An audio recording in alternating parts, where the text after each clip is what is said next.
petit peu, je sais pas, comme s'il y avait une sorte de rideau devant cette femme. Donc, moi, Il y a de la j'aime bien. pudeur, c'est Oui, ça pudeur, puis on peut fantasmer, j'aime bien imaginer.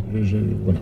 Donc c'est ce tableau que vous avez choisi. En tout cas, je le rappelle, hein, c'est un magnifique livre, L'art de l'érotisme, très beau cadeau pour des amateurs d'érotisme. Il y a vraiment toutes sortes de tableaux. Alors, quel cadeau vous pourriez conseiller, un cadeau original qu'on pourrait faire, Didier Pleu? À un proche? Oui.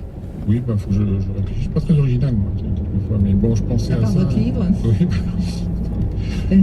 Obligatoire, mon livre.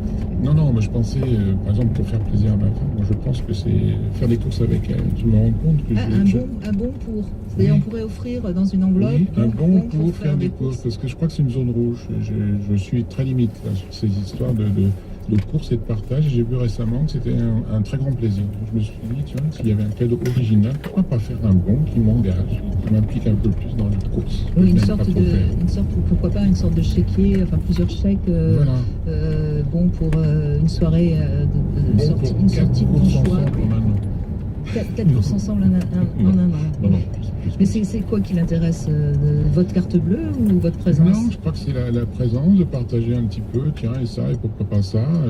Bon, mais c'est vrai que je suis un peu très masculin, c'est-à-dire j'ai ma liste, et puis boum, si je fais des courses, tout est réalisé. Ça évite, oui, alors que je crois que flâner entre des rayons, découvrir des trucs, parler de choses et de projets, ben, c'est quelque chose à laquelle je ne me restreignais pas, et j'ai vu que ça donnait du plaisir. Alors, un cadeau, c'est donner du plaisir. On va appeler votre femme et on lui dira d'écouter en podcast l'émission, comme ça vous êtes cerné.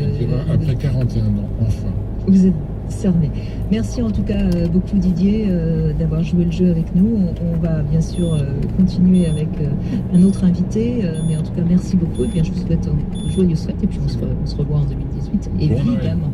Bon Noël. Et nos invités se suivent mais ne se ressemblent pas, mais en tout cas ils me font tous ce beau cadeau pour les fêtes de fin d'année. Hugues Rennes maintenant est avec nous. Merci Hugues. Bonjour Brigitte, merci.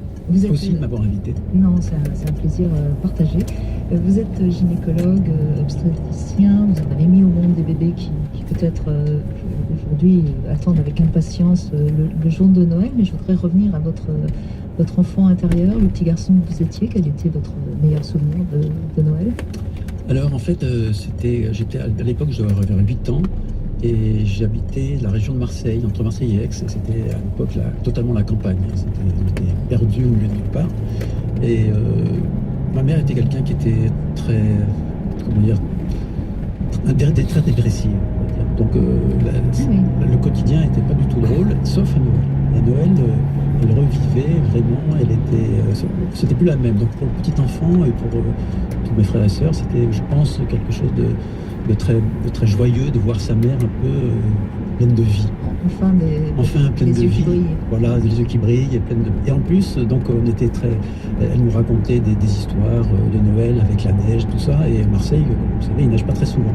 Et un Noël, je me souviens, on était vraiment rentrés dans cette joie de Noël avec elle et elle nous parlait, elle nous racontait des histoires, d'habitude où il y a beaucoup de neige, beaucoup de choses. Et on s'est réveillé le matin, il y avait de la neige partout à Marseille et on est sorti, c'est la première fois que je voyais la neige et je trouvais ça extraordinaire.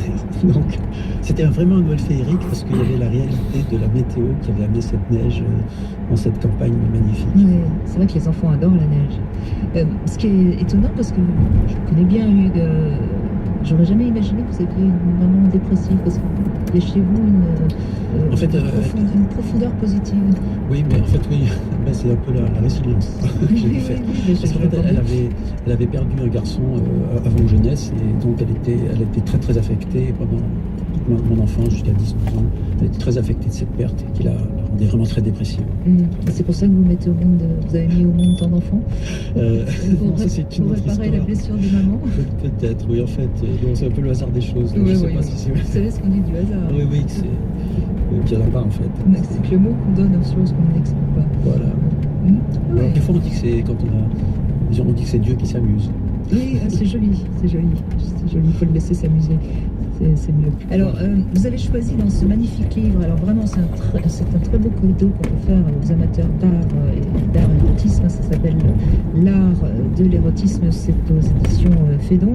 Et vous avez choisi 3 sculptures qui sont assez, qui sont de David. Hein, et pourquoi Alors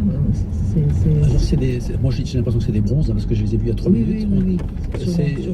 On dirait des sculptures androgynes un petit peu. Il y a un côté masculin, il y a un côté féminin, et je me disais que... Oui, c'est vrai que comme ça, à première vue, on ne sait pas trop si c'est un homme. On ne sait pas trop si c'est un homme ou une femme, il y a un peu des deux.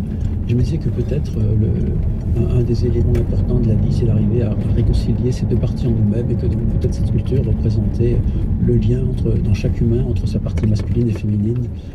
Ça fait partie des travaux que vous faites, hein, quand vous faites des stages, d'essayer d'aider les hommes et les femmes à se retrouver. Oui, tout à fait. Oui. Moi, j'essaye de faire du lien, du lien entre les parents par rapport aux enfants, et puis des liens entre les parents et du lien entre les enfants aussi, bien sûr. Et alors, quel est... on va revenir un peu sur le domaine de la sexualité, même si c'est Noël, hein, Hugren. On peut mettre du sexe dans Noël. Ah oui, je crois que vous avez fait une émission comme ça, avec les boules françaises par les Guichard. Quel est le jouet